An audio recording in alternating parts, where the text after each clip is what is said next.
أعوذ بالله من الشيطان الرجيم. بسم الله الرحمن الرحيم.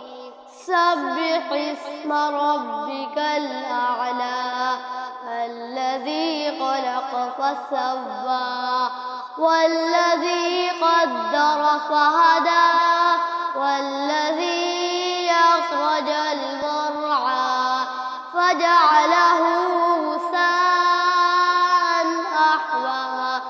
سنقرئك فلا تنسى إلا ما شاء الله إنه يعلم الجهر وما يخفى